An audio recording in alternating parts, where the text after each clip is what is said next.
Federal lawmakers resume plenary after adjourning for 8 weeks for their annual recess.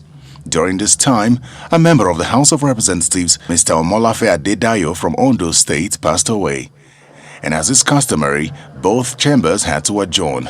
But before the adjournment, President of the Senate, Senator Ahmed Lawan, reads his welcome address, highlighting the successes recorded so far by the 9th Senate.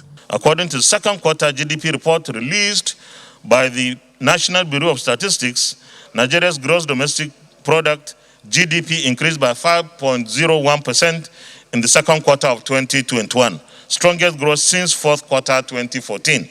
This can be attributed to the early passage and subsequent implementation of the budgets. The National Assembly is proud to be a major factor in turning around the economic fortunes of our dear country.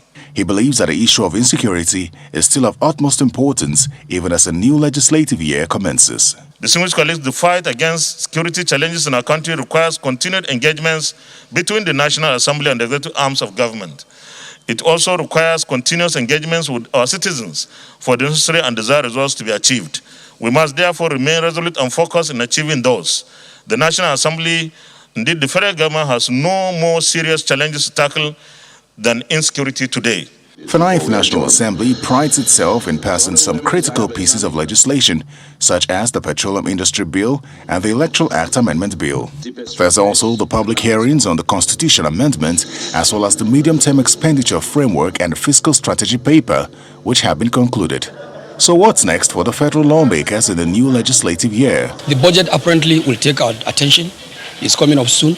And we need also to tidy up some of the issues surrounding the Electoral Act, which of course you know, so we have some discrepancies that we have to harmonize with the Senate. Yes, we may not be able to achieve the number of bills that were presented in the last 2 years, but obviously we will not also rest in ensuring that Nigeria is safe to the best of our ability in terms of insecurity. We have a myriad of problems confronting this country and its citizens.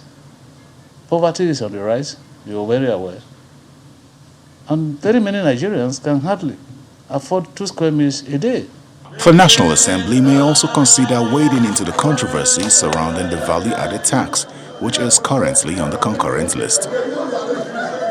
It is highly important for the National Assembly to quickly but meticulously conclude its plans, because 2022 is regarded to an extent as an election year, during which time the business of lawmaking is likely to take the backseat as members begin to seek re-election come 2023.